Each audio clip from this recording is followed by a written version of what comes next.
नमस्कार दोस्तों, think guys में आप सभी का स्वागत है। आज हम घटना चक्र समसामयिकी करंट अफेयर्स दृष्टि 2023 पर चर्चा कर रहे हैं। चलिए चर्चा की शुरुआत करते हैं। आर्थिक समीक्षा 2022-23 वित्तीय वर्ष 2022-23 की आर्थिक समीक्षा को केंद्रीय वित्त मंत्री निर्मला सीतारमण द्वारा 31 जनवरी 2023 को संसद में प्रस्तुत किया गया।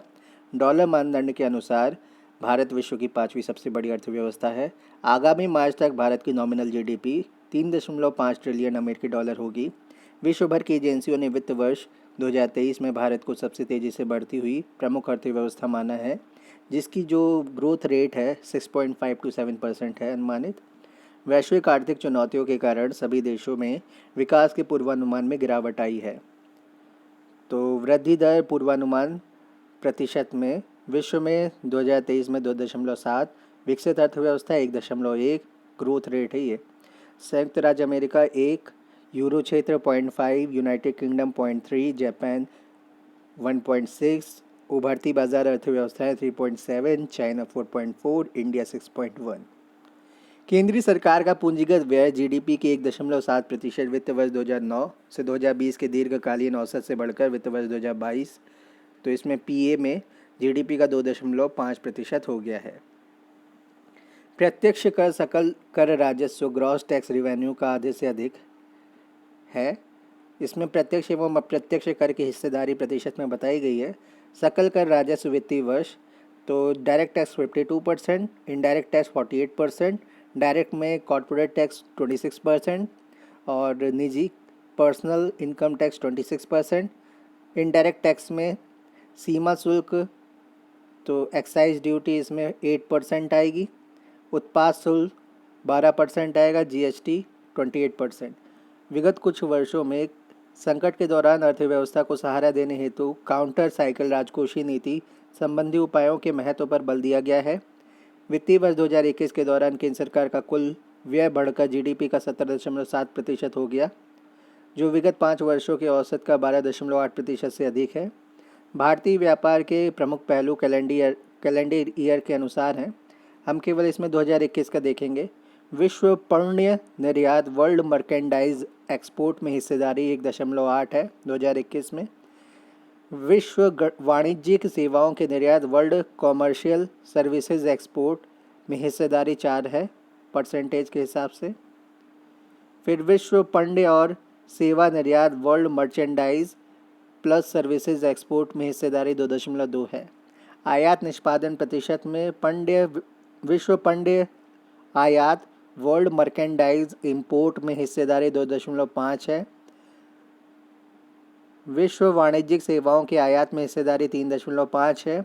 विश्व पण्य और सेवा आयात world merchandise plus services import में है 2.7। विश्व व्यापार में भारत का स्थान देख लेते हैं। तो पण्य निर्यात मर्केंडाइज एक्सपोर्ट में 21वां है, पण्य आयात में मर्केंडाइज इंपोर्ट में 14, सेवा निर्यात में 7वां। सकल घरेलू बचत ग्रॉस डोमेस्टिक सेविंग्स की बात कर लेते हैं। जीडीपी के प्रतिशत के रूप में वर्तमान बाजार कीमतों पर 2019-20 में 29.9, घरेलू क्षेत्र 19.6, निजी निगम क्षेत्र 10.5, सार्वजनिक क्षेत्र 10.2, 2020-21 में 28.2, घरेलू क्षेत्र 22.2, निजी निगम क्षेत्र 10, सार्वजनिक क्षेत्र 0.4।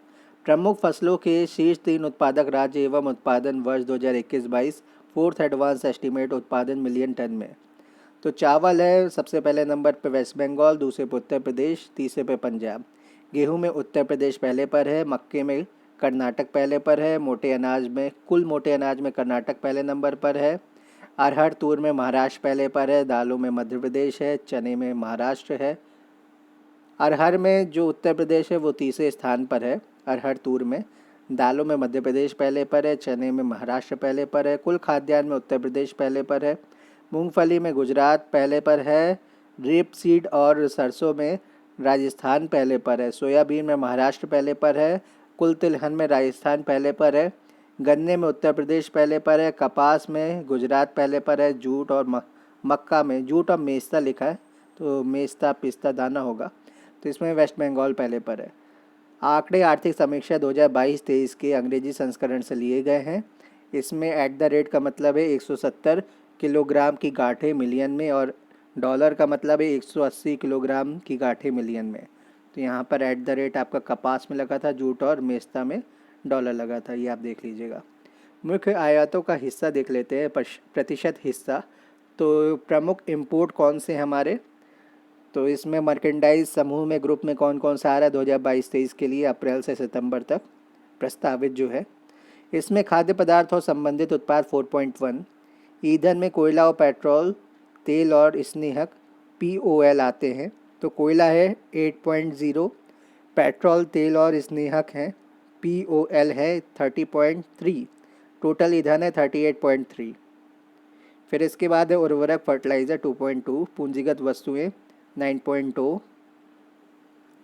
अन्य में आएगा आपका 34.1, रसायन है 7.2, मोती और बहुमूल्य एवं अल्पमूल्य रत्न 4.4, लोहा और इस्पात, तो लोहा और इस्पात में इन्होंने नहीं दे रखा है। अलौह धातुएं हैं 2%, सोना और चांद, लोहा और इस्पात का इन्होंने थोड़ा नीचे दे रखा है तो 2% है, अलौह धातु 2.7% है, सोना और चांदी 6.4% है, इलेक्ट्रॉनिक सामान कितना है 10.5%, अनक्लासिफाइड है 11.7%।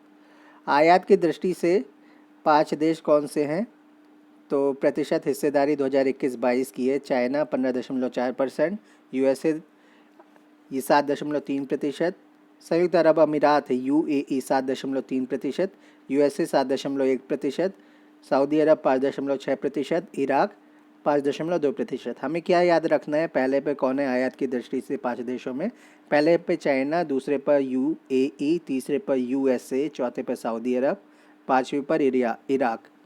अब निर्यात की दृष्टि से 5 देश कौन से हैं, USA पे हम सबसे ज़्यादा एक्सपोर्ट करते हैं, फिर UAE को करते हैं, फिर चाइना, फिर बांग्लादेश, फिर हांगकांग, सिंगापुर को।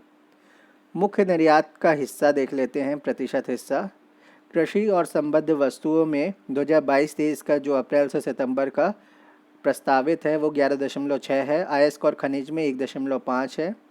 विनिर्मित वस्तुओं में 58.9, रत्न और आभूषण में 8.9, धातुओं के उत्पाद में 5.4, मशीनरी और उपकरण में 7.8, परिवहन उपस्कर में 5.3, प्राथमिक एवं अधिनिर्मित सेमी फिनिश्ड लौह और इस्पात में 3.4, इलेक्ट्रॉनिक वस्तुओं में 4.1, सूती धागे और वस्त्र एवं उससे निर्मित वस्तुओं में 2.2, सिले सिलाए वस्त्रों में रेडीमेड गारमेंट्स में 3.5, कच्चा तेल एवं पेट्रोलियम उत्पाद कोयला सहित 22.7 और अन्य और अवर्गीकृत मदे 5.3। उत्तर प्रदेश बजट अनुमान 2023-24, 22 फरवरी 2023 को उत्तर प्रदेश सरकार के वित्त मंत्री सुरेश कुमार खन्ना द्वारा वित्तीय वर्ष 2023-24 के लिए बजट अनुमान प्रस्तुत किया गया। 6.9 लाख करोड़ रुपए से अधिक का यह बजट अनुमान $1 ट्रिलियन की अर्थव्यवस्था के लक्ष्य को हासिल करने की दिशा में एक सधा हुआ कदम है।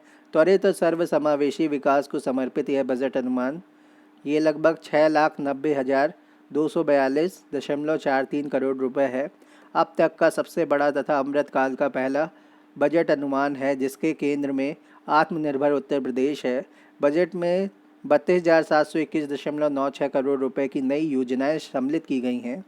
व्यय है बजट में कुल 6,90,242.43 करोड़ रुपए का व्यय अनुमानित है, जिसमें 5,02,354.01 करोड़ रुपए का राजस्व लेखी का व्यय तथा 1,87,888.42 करोड़ रुपए पूंजी लेखे का व्यय शामिल है।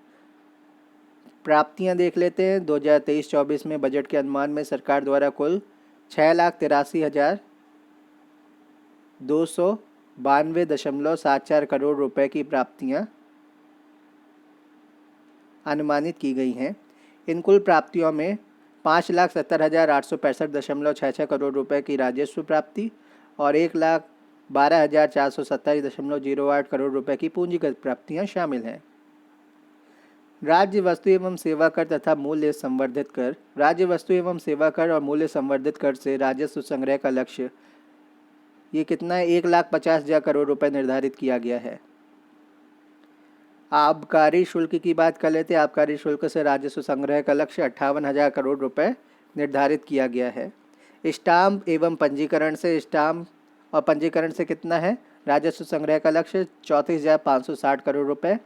वाहन कर से कितना है तो इससे है 12,672 करोड़ रुपए।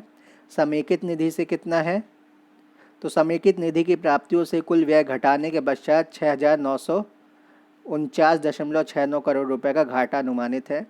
लोक लेखा से 5500 करोड़ रुपए की शुद्ध प्राप्ति अनुमानित है। समस्त लेन देन का शुद्ध परिणाम ये है आपका माइनस में 1,449.69 करोड़ रुपए अनुमानित।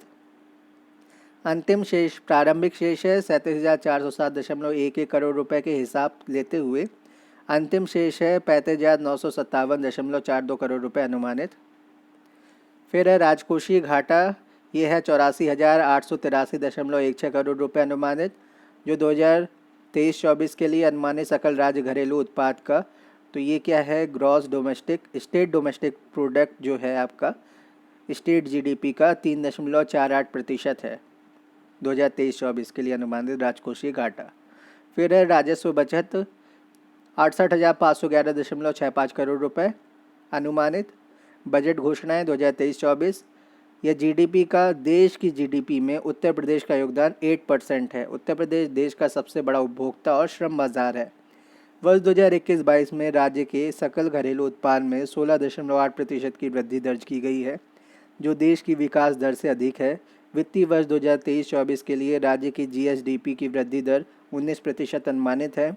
2017 से पूर्व राज्य की बेरोजगारी दर 14.4 थी, वर्तमान में यह घटकर 4.2% है। लखनऊ में 10 से 12 फरवरी 2023 के मध्य Uttar Pradesh global investor summit का आयोजन हुआ। तो यूपी का ग्लोबल इन्वेस्टर समिट 10 से 12 फरवरी 2023 को हुआ लखनऊ में। समिट में 33.5 लाख करोड़ रुपए के 19,000 से अधिक समझौते ज्ञापन पर हस्ताक्षर एमओयू साइन हुए। अधिकांश समझौता ज्ञापन नवीकरणीय ऊर्जा 16%, रिन्यूएबल एनर्जी, फिर इलेक्ट्रॉनिक्स 12%, औद्योगिक पार्क 11%, शिक्षा पे 9%, लॉजिस्टिक्स है ये, तो लॉजिस्टिक्स में है 9%। लॉजिस्टिक्स बेसिकली ट्रांसपोर्ट सिस्टम को बेहतर बनाने के लिए यूज़ करते हैं टर्म, तो इसमें इंफ्रास्ट्रक्चर बहुत बड़ा खड़ा करते हैं लॉजिस्टिक्स के अंतर्गत। फिर क्या है, 1 दिसंबर 2022 से 30 नवंबर 2023 तक में G20 देशों के समूह की होने वाली बैठकों में से 11 बैठकें उत्तर प्रदेश के 4 शहरों लखनऊ, आगरा, वाराणसी, ग्रेटर नोएडा में आयोजित होंगी।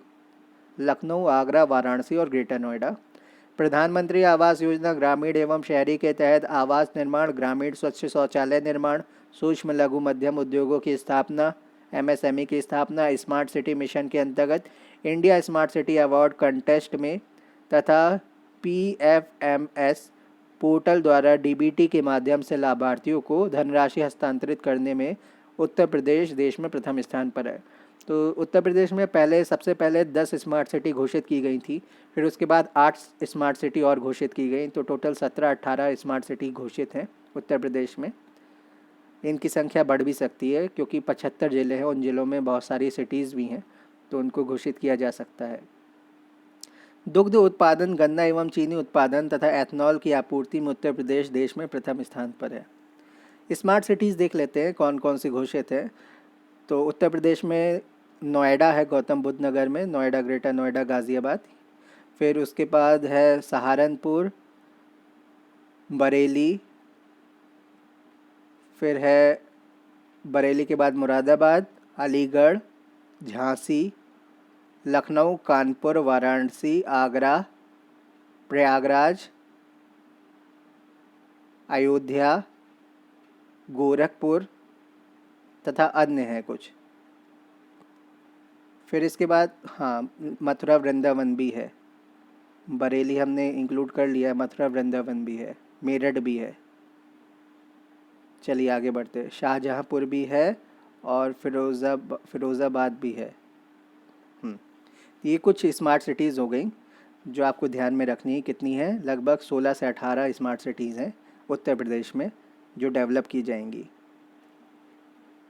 प्रधानमंत्री आवास योजना ग्रामीण शहरी के तहत आवास निर्माण, ग्रामीण स्वच्छ शौचालय निर्माण, सूक्ष्म लघु मध्यम उद्योगों की स्थापना, स्मार्ट सिटी मिशन के अंतर्गत India smart city award contest, PFMS portal द्वारा डीबीटी के माध्यम से लाभार्थियों को धनराशि हस्तांतरित करने में उत्तर प्रदेश देश में पहले नंबर पर है।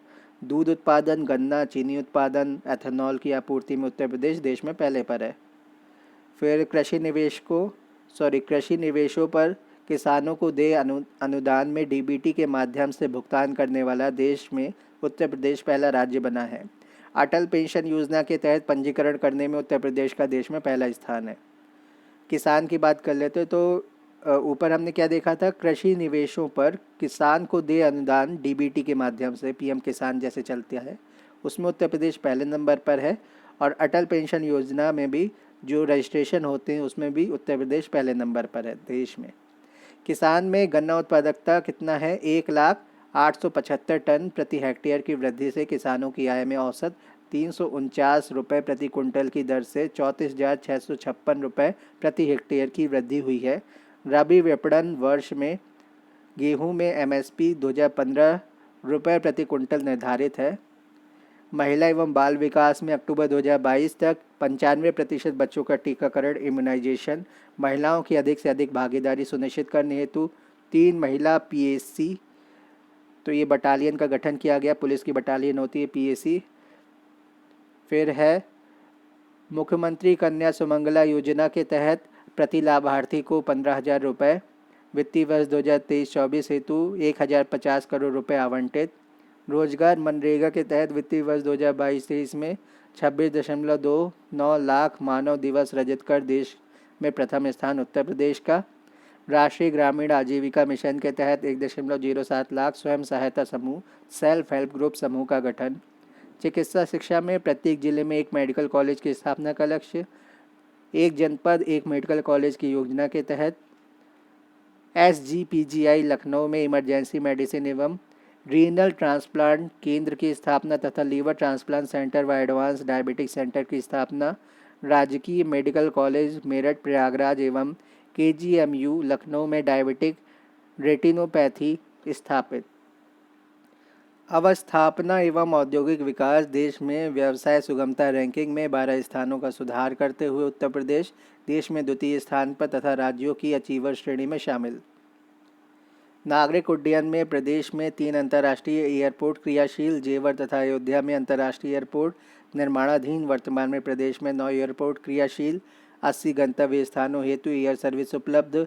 आने वाले वर्षों में 5 अंतर्राष्ट्रीय और 16 घरेलू एयरपोर्ट कुल मिलाकर के 21 सक्रिय होंगे। ऊर्जा की बात कर लेते हैं।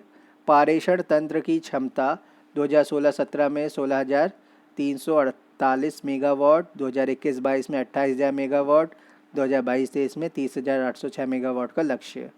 औसत उत्पादन उपलब्धता 2019-20 में 3766 मेगावाट प्रतिदिन, 2021 में 3816 मेगावाट प्रतिदिन, 21-22 में 3998 मेगावाट प्रतिदिन। फिर है नीति के अंतर्गत 5 वर्षों में 22,000 मेगावाट विद्युत उत्पादन का लक्ष्य, 6,000 मेगावाट क्षमता के सोलर रूफटॉप संयंत्रों की स्थापना, 14,000 मेगावाट क्षमता यूटिलिटी स्केल और सौर पावर परियोजना सोलर पावर पार्क की स्थापना 14,000 मेगावाट क्षमता के। फिर 2,000 मेगावाट क्षमता PM कुसुम के तहत। उत्तर प्रदेश राज्य जैव ऊर्जा नीति 2022 के क्रियान्वयन हेतु 45 करोड़ रुपए की व्यवस्था प्रस्तावित है। इसके केवल क्रियान्वयन में 45 करोड़ रुपए खर्च होंगे और यह नीति आगामी 5 वर्षों तक प्रभावी रहेगी। ग्राम्य विकास की बात करते हैं। प्रधानमंत्री ग्राम सड़क योजना के तहत 5,966 करोड़ रुपए, मुख्यमंत्री आवास योजना ग्रामीण के तहत 1,203 करोड़ रुपए, श्यामा प्रसाद मुखर्जी अर्बन मिशन हेतु 87.49 करोड़ रुपए, सुदूर ग्रामों को विकास खंडों एवं कस्बों से जोड़ने हेतु आजीविका ग्रामीण एक्सप्रेस। फिर है कृषि क्षेत्र में कृषकों को कृषि की समग्र नवीनतम तकनीकी से प्रशिक्षित करने हेतु एक नवोन्मेषी कार्यक्रम द मिलियन फार्मर्स स्कूल का आयोजन पूरे प्रदेश में। 2023-24 में 17,000 किसान पाठशालाओं का आयोजन प्रस्तावित। कुशीनगर में महात्मा बुद्ध कृषि एवं प्रौद्योगिकी विश्वविद्यालय की स्थापना। हथकरघा एवं वस्त्रोद्योग, कृषि क्षेत्र के बाद सर्वाधिक रोजगार उपलब्ध कराने वाला हथकरघा उद्योग एवं विकेंद्रीकृत कुटीर उद्योग। वस्त्र क्षेत्र में निवेश को आकर्षित करने एवं राज्य में अधिकाधिक रोजगार सृजन हेतु Uttar Pradesh textile and गारमेंटल policy 2022 प्रस्तावित। ये क्या है? Uttar Pradesh textile and garmenting policy 2022 प्रख्यापित है। फिर आईटी एवं इलेक्ट्रॉनिक्स, इंफॉर्मेशन टेक्नोलॉजी एवं इलेक्ट्रॉनिक्स, नई उत्तर प्रदेश सूचना प्रौद्योगिकी एवं सूचना प्रौद्योगिकी जन सेवा नीति 2022 18 नवंबर 2022 को अधिसूचित। अनुमानित 5,000 करोड़ रुपए का निवेश, 50,000 प्रत्यक्ष एवं 1,00,000 अप्रत्यक्ष रोजगार का सृजन। बेसिक एवं माध्यमिक शिक्षा केंद्र सरकार की सहायता से पीएम श्री, यह है प्रधानमंत्री school for rising India PM Shri नामक नई योजना के क्रियान्वयन हेतु 510 करोड़ रुपए, माध्यमिक शिक्षा के तहत 500 करोड़ रुपए की व्यवस्था। ग्राम पंचायत एवं वार्ड स्तर पर नई योजना डिजिटल लाइब्रेरी की स्थापना हेतु 300 करोड़ रुपए, माध्यमिक शिक्षा के तहत भी 300 करोड़ रुपए। तो प्राथमिक और माध्यमिक दोनों में भी 300 करोड़ रुपए है। वार्ड स्तर की जो ग्राम पंचायत एवं वार्ड स्तर पर नई योजना डिजिटल लाइब्रेरी की स्थापना के लिए 300 करोड़ रुपए दिए गए हैं। माध्यमिक शिक्षा के तहत भी 300 करोड़ रुपए दिए जाएंगे।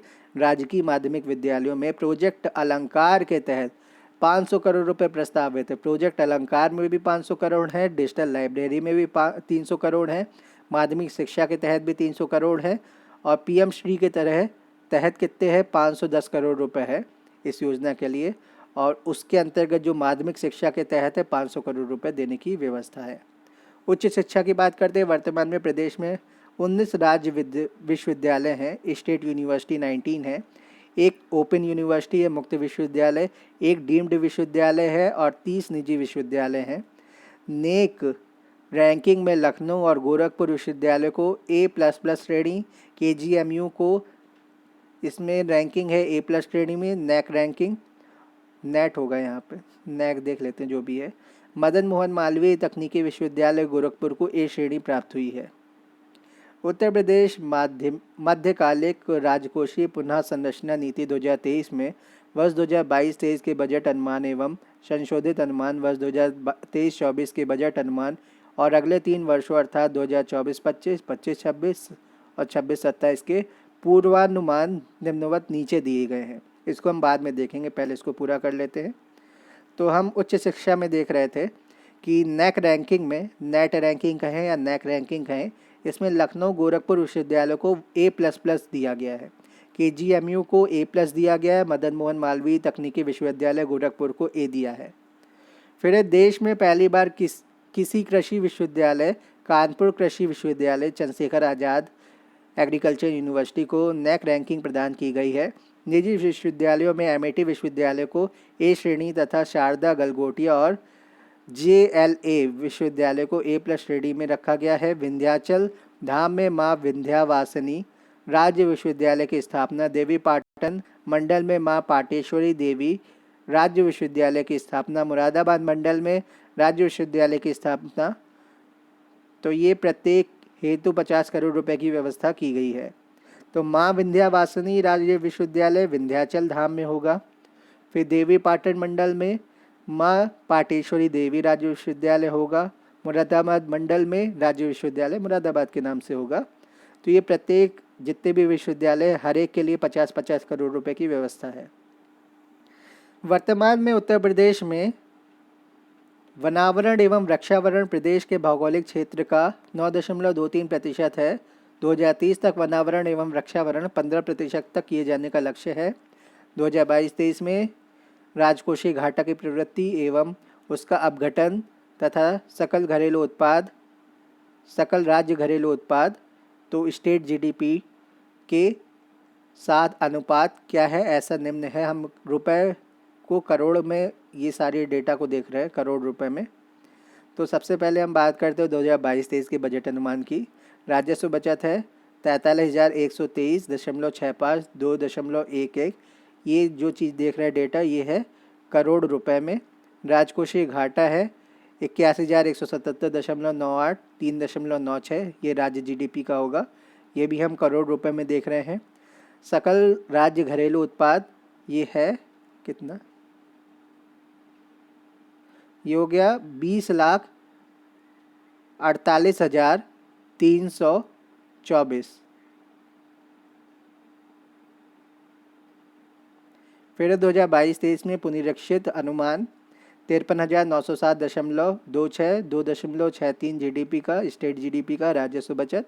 राजकोषीय घाटा 81,325.63 करोड़ रुपए। फिर ये है आपका 3.97 स्टेट जीडीपी का, इसमें भी 20,48,234 है। सकल राज्य घरेलू उत्पाद। फिर 2023-24 के बजट का अनुमान है 68,511.65 2.81% जीडीपी का राजस्व बचत। 84,883.16 3.46 राजकोषीय घाटा है, ये जीडीपी के परसेंटेज में 3.46। फिर सकल घरेलू राज्य घरेलू उत्पाद देख लेते हैं।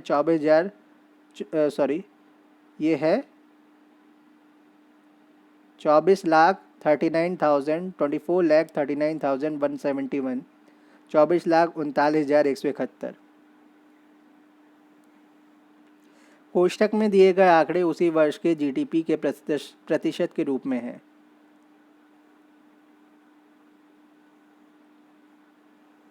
सकल राज्य घरेलू उत्पाद के प्रतिशत के रूप में संकेतन देख लेते हैं। तो राज्य का स्वयं का कर राजस्व 2023-24 का 10.8% अनुमानित है और 2022-23 का आप देख सकते हैं पुनरीक्षित रिवाइज्ड एस्टीमेट कितना है, 9% है। फिर राज्य का स्वयं का करेत्तर राजस्व कितना है, अनुमानित है 2023-24 के लिए 1%। राजस्व बचत है 2.8%, राजकोषीय घाटा है 3.48% और कुल उधार एवं अन्य दायित्व हैं 32.1%। बाकी आप डेटा देख सकते हैं। अगले 3 वर्षों के लिए पूर्वानुमान है, ये सारा डेटा आप देख लीजिएगा खुद से। चलिए आगे बढ़ते हैं। उत्तर प्रदेश आर्थिक समीक्षा 2022-23 का अर्थ एवं संख्या प्रभाग उत्तर प्रदेश द्वारा जारी वर्ष 2021-22 के त्वरित अनुमानों के अनुसार स्थिर कीमतों आधार वर्ष 2011-12 पर सकल राज्य घरेलू उत्पाद जीएसडीपी की वृद्धि दर 9.64% एवं प्रचलित चालू कीमतों पर 16.76% रही। 2021-22 के त्वरित अनुमानों के अनुसार स्थिर एवं चालू कीमतों पर सकल राज्य मूल्यवर्धन जीएसवीए ग्रॉस स्टेट वैल्यू एडेड निम्नवत है। तो वैल्यू एडेड के जो आंकड़े हैं आप देख लीजिए खुद से। मैं पॉज कर लेता हूँ थोड़ी देर के लिए। आप जब तक इसको लेफ्ट में देखिए, मैं राइट में आपको पढ़ के बताता हूँ। राज्य के स्वकर की संरचना, राजस्व की संरचना, तो जो राज्य खुद पर कर लगाता है उससे जो राजस्व उसको मिलता है उसमें 2022-23 में क्या परसेंटेज है। जीएसटी कितना राज्य ने जनरेट किया, तो जीएसटी जनरेट हुआ राज्य में 40%। राज्य उत्पाद शुल्क कितना जनरेट हुआ, 22.28%। मूल्य संवर्धित कर वैट कितना हुआ, 16.41%।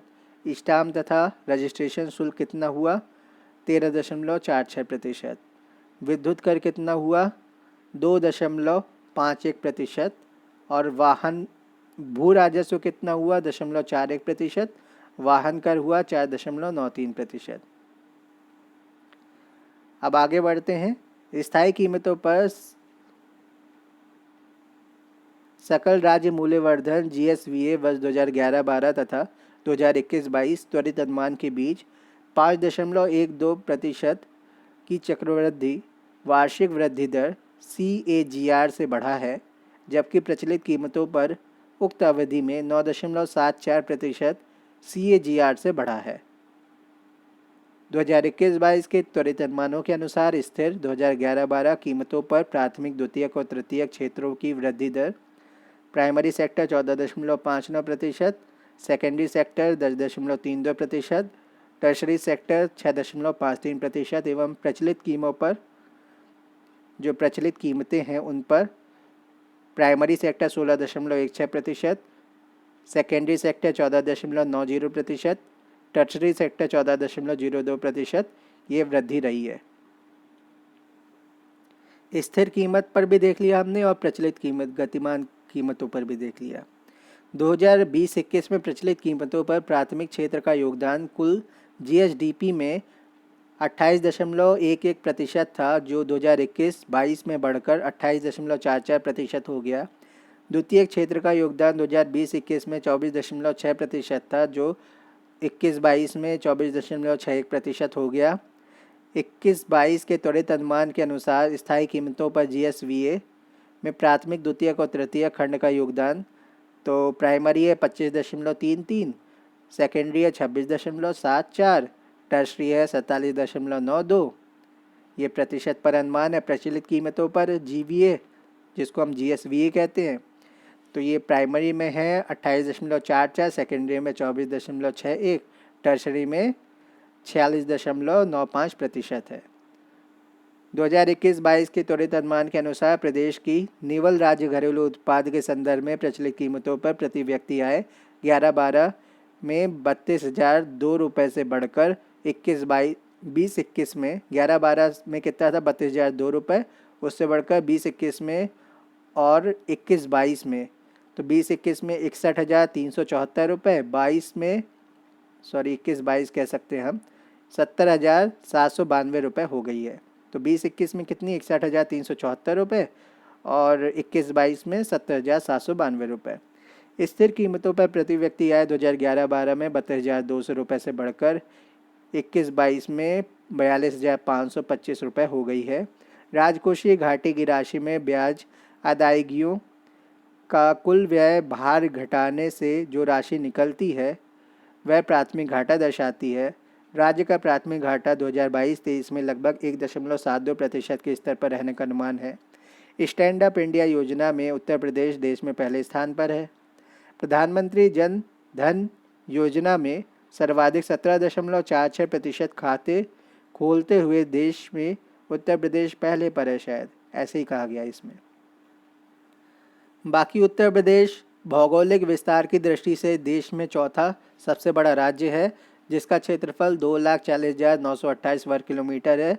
देश के कुल क्षेत्रफल का ये 7.3% है। प्रदेश में प्रमुख फसलों का आच्छादन, उत्पादन एवं उत्पादकता, इकाई आच्छादन लाख हेक्टेयर में, उत्पादन भी लाख मीट्रिक टन में, एवं उत्पादकता कुल हेक्टेयर में, कुल प्रति हेक्टेयर में। फिर बात करते हैं 2021-22 की। चावल की आच्छादन 59.7, उत्पादन 160.57, उत्पादकता 26.75। कैटेगरी देख लेते हैं फसलों की। चावल, गेहूं, धान्य फसलें, दलहन, खाद्यान्न फसलें और तिलहन, इन सब का डेटा देख रहा है। आप डेटा यहाँ से देख लीजिएगा थोड़ी देर रुक करके, जब तक मैं नीचे का पढ़ लेता हूँ। रैंप योजना की बात कर रहे हैं अपन, तो 30 मार्च 2022 को केंद्रीय मंत्रिमंडल द्वारा MSME के प्रदर्शन को बेहतर बनाने और गति प्रदान करने raising and accelerating MSME performance ramp पर 808 मिलियन अमेरिकी डॉलर या 6,062.45 करोड़ रुपए के विश्व बैंक से सहायता प्राप्त कार्यक्रम को मंजूरी प्रदान की गई। वित्त वर्ष 2022-23 से प्रारंभ इस योजना की अवधि 5 वर्ष 2021-22 से 2025-26 है। रैंप है raising and accelerating MSME performance, विश्व बैंक की सहायता से या विश्व बैंक से सहायता प्राप्त केंद्रीय क्षेत्र की योजना है। तो ये सेंट्रल सेक्टर स्कीम है। अब हम देखेंगे प्रमुख नीतिगत दस्तावेज एवं घटनाक्रम। मौद्रिक नीति वक्तव्य 2023-24। 6 अप्रैल 2023 को भारतीय रिजर्व बैंक के गवर्नर शक्तिकांत दास की अध्यक्षता वाली मौद्रिक नीति समिति MPC द्वारा मौद्रिक नीति वक्तव्य 2023-24 मॉनेटरी पॉलिसी स्टेटमेंट 2023-24 जारी किया गया। उल्लेखनीय कि भारतीय रिजर्व बैंक द्वारा विगत 10 महीनों में मई 2022 से फरवरी 2023 तक में लगातार 6 बार रेपो दर में वृद्धि करने का निर्णय लिया गया था, जो इस बार की मौद्रिक नीति में अपरिवर्तित रहा। मौद्रिक नीति समिति द्वारा घोषित दरें आरक्षित अनुपात में CRR 4.5%, SLR 18%।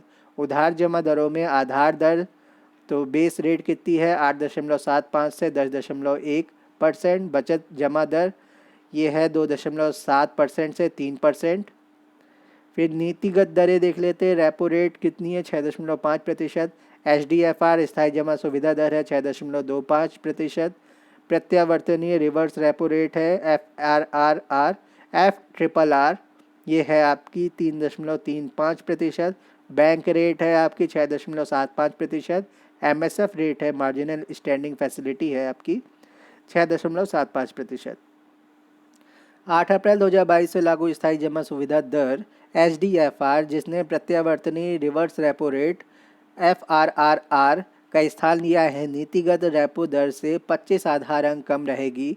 ध्यातव्य है कि वर्ष 2014 में उर्जित पटेल समिति की रिपोर्ट में स्थायी जमा सुविधा दर SDFR की सिफारिशें की गई थी, जो 8 अप्रैल 2022 को भारतीय रिजर्व बैंक RBI की नीति का हिस्सा बनी। सिटी फाइनेंसिंग रैंकिंग 2022 20 मार्च 2023 को आवासन एवं शहरी कार्य मंत्रालय भारत सरकार द्वारा सिटी फाइनेंसिंग रैंकिंग 2022 पोर्टल है www.cityfinance.in रैंकिंग्स को लाइव कर दिया गया है। देश भर के शहरी स्थानीय निकाय ULB अब पूरी तरह से डिजिटल और 100% पेपरलेस प्रक्रिया के माध्यम से इसमें भाग ले सकते हैं। उल्लेखनीय है कि 28 दिसंबर 2022 को आवासन और शहरी कार्य मंत्रालय द्वारा शहरी कायाकल्प यात्रा को अगले स्तर तक ले जाने हेतु 2 प्रमुख पहलों की शुरुआत की गई थी, जो निम्नलिखित है। City financing ranking CFR 2022 city beauty competitive या कॉम्पिटिटिवनेस, जिसको हम CBC कहते हैं, city beauty competition. City financing ranking है आपकी 2022 का उद्देश्य क्या है? भारत के शहरों, अर्बन लोकल बॉडीज़ की वर्तमान वित्तीय स्थिति की गुणवत्ता और वित्तीय प्रदर्शन में समय के साथ सुधार के आधार पर उनका मूल्यांकन कर उन्हें पुरस्कृत करना।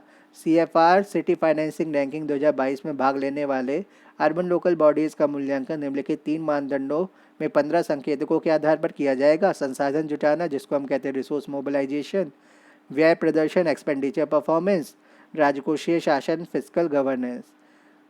इसके अतिरिक्त शहरों को निम्नलिखित 4 जनसंख्या श्रेणियों में से किसी एक के अंतर्गत उनके स्कोर के आधार पर राष्ट्रीय स्तर पर स्थान दिया जाएगा या प्रदान किया जाएगा। 4 मिलियन से अधिक, 1 से 4 मिलियन के बीच, 100,000, 100,000 से 1 मिलियन और 1 लाख से कम। सिटी ब्यूटी कंपटीशन CBC का उद्देश्य भारत में शहरों और वार्डों द्वारा सुंदर, नवाचारी और समावेशी सार्वजनिक स्थान बनाने हेतु किए गए परिवर्तनकारी प्रयासों को प्रोत्साहित करना। भारत का पहला म्युनिसिपल बॉन्ड इंडेक्स 24 फरवरी 2023 को NSE Nifty stock exchange indices limited द्वारा देश के पहले municipal bond index Nifty India municipal bond index को लॉन्च किया गया। यह इंडेक्स परिपक्वता के दौरान भारतीय नगर निगमों, जो इंडियन लोकल बॉडीज़ है, भारतीय नगर निगम है, द्वारा जारी किए गए म्युनिसिपल बॉन्ड के प्रदर्शन को ट्रैक करेगा और निवेश ग्रेड क्रेडिट रेटिंग देगा। वर्तमान में सूचकांक में 10 जारीकर्ताओं द्वारा जारी किए गए 28 नगरपालिका बॉन्ड शामिल हैं, जिनकी AA श्रेणी में क्रेडिट रेटिंग है। विदित हो कि सूचकांक घटकों में उनकी बकाया राशि आउटस्टैंडिंग अमाउंट के आधार पर भार दिया जाता है। इस इंडेक्स को हर 3 महीने में रीबैलेंस किया जाएगा। बात करते पेटीएम पेमेंट्स बैंक की। UPI लाइट लॉन्च करने वाला पहला बैंक बना। फरवरी 2023 में Paytm payments bank UPI light शुरू करने वाला देश का पहला प्लेटफॉर्म बन गया है। UPI लाइट भुगतान करने हेतु पिन दर्ज किए बिना 200 रुपये तक के त्वरित और निर्बाध लेन देन को सक्षम बनाता है।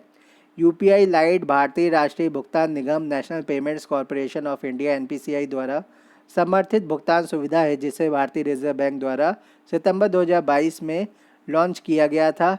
यह उपयोगकर्ताओं को बिना पिन का उपयोग किए छोटे मूल्य वाले UPI लेन देन करने में सक्षम बनाता है।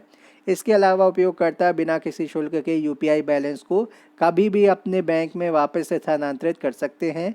UPI लाइट एक डिवाइस वॉलेट है, जो उपयोगकर्ताओं को इंटरनेट की आवश्यकता के बिना भी अपने डिवाइस वॉलेट में पैसे का उपयोग करके रियल टाइम में छोटे भुगतान हेतु सक्षम बनाता है। यह पेटीएम के माध्यम से सिंगल क्लिक के साथ रियल टाइम में लेन देन को भी सक्षम बनाता है। बात करते हैं उत्कर्ष 2.0 की। 30 दिसंबर 2022 को भारतीय रिजर्व बैंक RBI के गवर्नर शक्तिकांता दास द्वारा भारतीय रिजर्व बैंक की वर्ष 2023 से 25 की अवधि हेतु मध्यम अवधि कार्यनीति रूपरेखा मीडियम टर्म स्ट्रेटजी फ्रेमवर्क उत्कर्ष 2.0 का लोकार्पण किया गया। उल्लेखनीय कि मध्यम अवधि कार्यनीति रूपरेखा उत्कर्ष 2.0 2022 का यह पहला संस्करण है, जो वर्ष 2019 से 2022 की अवधि हेतु था।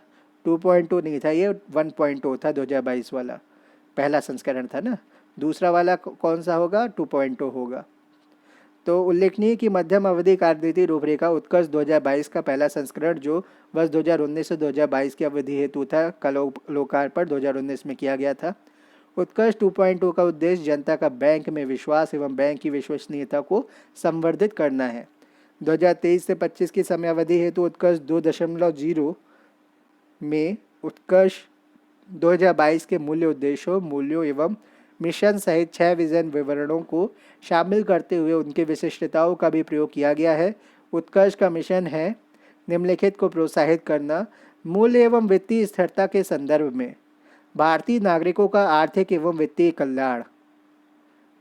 उत्कर्ष मिशन का क्या उद्देश्य है या किस किस चीज़ को प्रोत्साहित करेगा? ये मूल्य एवं वित्तीय स्थिरता के संदर्भ में भारतीय नागरिकों का आर्थिक और वित्तीय कल्याण, वित्तीय सेवाओं की निष्पक्ष और सार्वभौमिक पहुंच तथा एक सुदृढ़, गतिशील एवं संवेदी मध्यस्थता आधारभूत संरचना।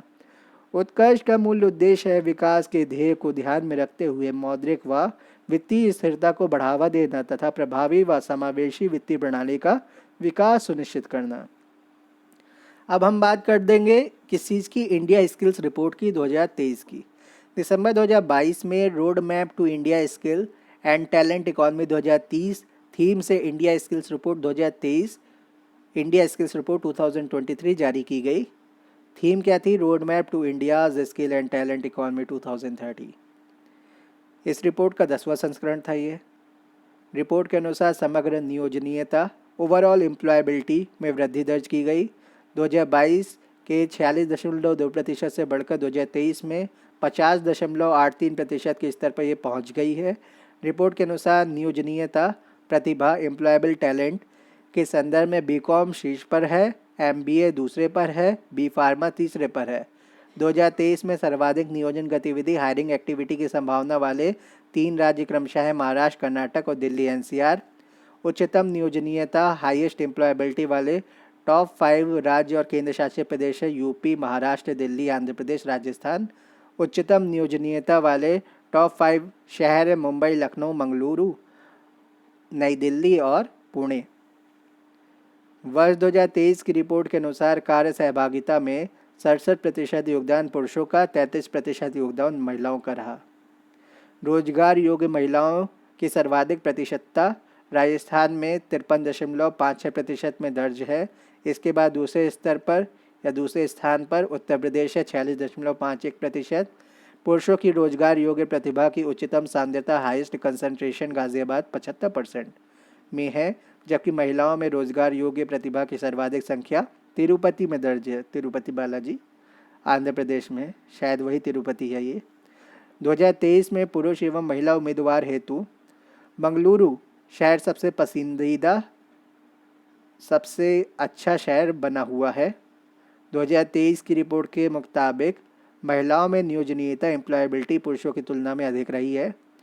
पुरुष की नियोजनीयता एम्प्लॉयबिलिटी 47.2% और महिलाओं की जो एम्प्लॉयबिलिटी है वो 52.8% है। मातृ मृत्यु अनुपात में गिरावट हुई है।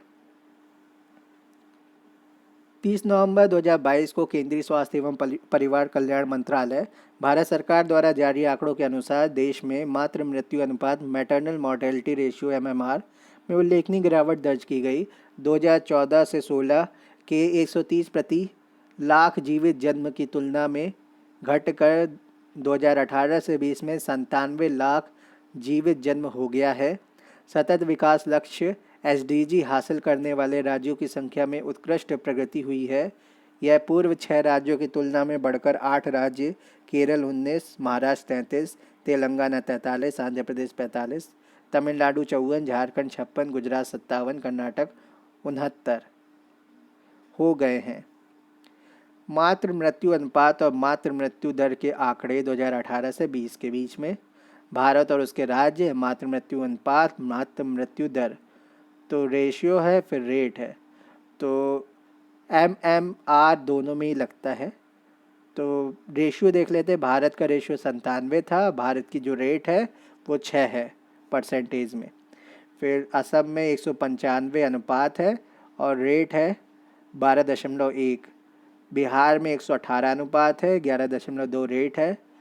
झारखंड में 56 अनुपात है, 4.2 रेट है। मध्य प्रदेश में 173 अनुपात 15.3 रेट है। छत्तीसगढ़ में 137 अनुपात है और 9.9 रेट चल रही है। फिर उड़ीसा में 119 अनुपात 7.3 रेट। राजस्थान में 113 अनुपात 9.6 रेट।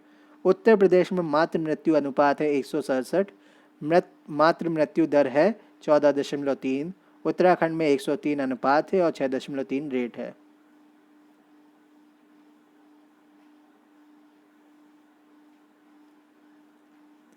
बैंक दर के आधार पर सोने की कीमत नवंबर 2022 में बैंक दर के आधार पर एक समान स्वर्ण की कीमत यूनिफॉर्म गोल्ड प्राइस लागू करने वाला केरल देश का पहला राज्य हो गया है। केरल में 916 शुद्धता वाले 22 कैरेट स्वर्ण पर एक समान कीमत पेश करने का निर्णय लिया गया। यह निर्णय केरल स्थित प्रमुख jewellers Malabar gold and diamonds और all Kerala gold and silver merchants association AKGSMA के मध्य आयोजित बैठक में लिया गया। मालाबार गोल्ड एंड डायमंड्स ने केरल राज्य में अपनी वन इंडिया वन गोल्ड नीति के साथ देश भर में अपने सभी स्टोर्स पर एक समान स्वर्ण की कीमत लागू करने की पहल की है। स्पष्ट है कि केरल सरकार का यह कदम राज्य में उपभोक्ताओं के हितों की रक्षा करने और व्यापार में मूल्य पारदर्शिता लाने में मददगार साबित होगा। बुलियन एक्सचेंज, इसकी बात करते हैं। 29 जुलाई 2022 को प्रधानमंत्री नरेंद्र मोदी ने गांधीनगर गुजरात स्थित Gujarat international finance tech city gift city smart city है जो में भारत के पहले अंतर्राष्ट्रीय वित्तीय सेवा केंद्र IFSC का दौरा किया। इस दौरान प्रधानमंत्री ने गिफ्ट IFSC में India international bullion exchange IIBX का शुभारंभ किया। यह भारत का पहला अंतर्राष्ट्रीय बुलियन एक्सचेंज है। ज्ञातव्य है कि केंद्रीय वित्त मंत्री निर्मला सीतारमण ने 2020-21 के केंद्रीय बजट में गुजरात के गांधीनगर में गिफ्ट सिटी में अंतर्राष्ट्रीय वित्तीय सेवा केंद्र में इंडिया इंटरनेशनल बुलियन एक्सचेंज की स्थापना की घोषणा की थी। इसी संदर्भ में India international bullion exchange, Boolean clearing corporation तथा बुलियन डिपॉजिटरी की स्थापना एवं परिचालन हेतु India international bullion holding IFSC limited IIBH नामक होल्डिंग कंपनी का सृजन किया गया। IIBX जो है भारत में बुलियन आयात का प्रवेश द्वारा gateway for Boolean imports into India होगा। इसके तहत घरेलू खपत के लिए सभी बुलियन आयात की प्रक्रिया इस एक्सचेंज के माध्यम से पूरी की जाएगी। बाजार के 5 संस्थागत निवेशक यथा CDSL, यह है central depository services India limited, India INX India international exchange limited, NSDL national securities depository limited, NSE national stock exchange of the India limited, MCX multi commodity exchange of India limited IIBX के प्रवर्तक promoters हैं। जबकि अंतर्राष्ट्रीय वित्तीय सेवा केंद्र प्राधिकरण IFSCA IIBX का नियामक रेगुलेटर है। तो रेगुलेटर ध्यान रखिएगा, IFSCA है अंतर्राष्ट्रीय वित्तीय सेवा केंद्र प्राधिकरण, IIBX का बुलियन एक्सचेंज का। बुलियन बेसिकली मनी होता है, करेंसी होता है। तो हर एक देश की अपनी करेंसी है, साथ में एक SDR चलता है जो IMF की करेंसी है। तो हर एक देश की जितनी भी करेंसी उसको हम फॉरेक्स रिजर्व में रखते हैं। तो बेसिकली जब हम उनका ट्रेड करते हैं तो बुलियन के तरीके से हम यूज़ करते हैं वर्ड को। नमूना पंजीकरण प्रणाली संख्या रिपोर्ट 2022 22 सितंबर 2022 को registrar general of India RGI द्वारा नमूना पंजीकरण प्रणाली SRS संख्या रिपोर्ट 2020 को जारी किया गया। वर्तमान रिपोर्ट वर्ष 2020 के संदर्भ में भारत के बड़े राज्यों, केंद्र शासित प्रदेशों के लिए मृत्यु दर संकेतक और प्रजनन क्षमता से संबंधित आंकड़े प्रस्तुत करती है। 2020 के दौरान राष्ट्रीय स्तर पर अशोधित जन्म दर क्रूड बर्थ रेट 19.5 है, जो 2019 की तुलना में 0.2 अंकों की गिरावट दिखाती है। बड़े राज्यों केंद्र शासित प्रदेशों में अशोधित जन्म दर CBR बिहार में 25.5 में अधिकतम तथा केरल में 13.2 में न्यूनतम दर्ज की गई है। 2020 के संदर्भ में देश के लिए अशोधित मृत्यु दर क्रूड डेथ रेट 6 है। राष्ट्रीय स्तर पर यह छत्तीसगढ़ 7.9 में अधिकतम तथा दिल्ली 3.6 के लिए न्यूनतम दर्ज की गई है। रिपोर्ट के अनुसार शिशु मृत्यु दर इन्फेंट मोर्टेलिटी रेट में भी 2 अंकों की गिरावट दर्ज की गई है। 2020 में राष्ट्रीय स्तर पर शिशु मृत्यु दर 28 है, जबकि वर्ष 2019 में यह 30 थी। राष्ट्रीय स्तर पर जन्म के समय लिंगानुपात में 3 अंकों की वृद्धि दर्ज हुई है। 2018 से 20 की अवधि में 907 हो गया है, और जबकि वर्ष 2017 से 19 की अवधि में 904 था, तो 904 से 907 2018 से 20 में हो गया है। जन्म के समय उच्चतम लिंगानुपात केरल में 974 दर्ज है और न्यूनतम उत्तराखंड में 844 है। राष्ट्रीय स्तर पर कुल प्रजनन दर TFR टोटल फर्टिलिटी रेट 2020 में घटकर 2 हो गई है, जबकि 2019 में 2.1 थी। 2020 में उच्चतम प्रजनन दर बिहार में 3.0 में दर्ज की गई, जबकि न्यूनतम दिल्ली में, तमिलनाडु में और वेस्ट बंगाल में प्रत्येक में 1.4 दर्ज की गई है। नमूना पंजीकरण प्रणाली SRS मई 2022 का बुलेटिन। मई 2022 में रजिस्ट्रार जनरल कार्यालय भारत सरकार द्वारा नमूना पंजीकरण प्रणाली बुलेटिन SRS बुलेटिन 2022 जारी किया गया। बुलेटिन में जारी आंकड़े राज्यों तथा केंद्रशासित प्रदेशों के लिए 2020 के संदर्भ में है। बर्थ रेट जन्म दर विगत 4 दशकों में अखिल भारतीय स्तर पर जन्म दर में प्रत्येक गिरावट दर्ज की गई है, जो 1971 में 36.9 प्रति हजार से गिरकर 2020 में 19.5 प्रति हजार पर आ गई है। भारत के बड़े राज्यों में सर्वाधिक जन्म दर बिहार की 25.5, सबसे कम केरल की 13.2 है। सभी भारतीय राज्य और केंद्रशासित प्रदेशों में सबसे कम जन्म दर अंडमान निकोबार द्वीप समूह 10.8 रही है। वर्ष 2020 के संदर्भ में शीर्ष जन्म दर वाले टॉप बर्थ रेट वाले 5 राज्य केंद्र शासित प्रदेश: बिहार 25.5, यूपी 25.1, MP 24.1, राजस्थान 23.5, मेघालय 22.9। तो 4 नदर्न स्टेट है, सेंट्रल इंडिया के हैं, और बाकी एक जो मेघालय है वो भी थोड़ा नॉर्थ ईस्ट में सेंट्रल में ही पड़ता है, 22.9 है। सबसे ज़्यादा बारिश होती है मेघालय के मौसिनराम और चेरापूंजी में। वर्ष 2020 के संदर्भ में न्यूनतम जन्म दर वाले राज्य और केंद्रशासित प्रदेश क्रमशः अंडमान निकोबार 10.8, गोवा 12.1, नागालैंड 12.5, त्रिपुरा 12.6, चंडीगढ़ 12.9। राष्ट्रीय स्तर पर विगत 4 वर्षों में या विगत 4 दशकों में, दशक की बात कर रहे हैं, में मृत्यु दर में भी काफ़ी गिरावट दर्ज की गई है। यह 1971 में 14.9 प्रति हजार से गिरकर 2020 में 6 प्रति हजार हो गई है।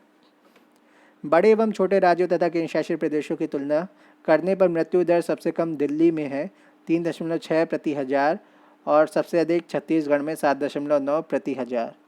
2020 के संदर्भ में शीर्ष मृत्यु दर वाले 5 राज्य और केंद्रशासित प्रदेश: छत्तीसगढ़ 7.9, उड़ीसा 7.3, पंजाब 7.2, पंजाब की 7.2 है, केरल की 7 है, हिमाचल प्रदेश की 6.8 है।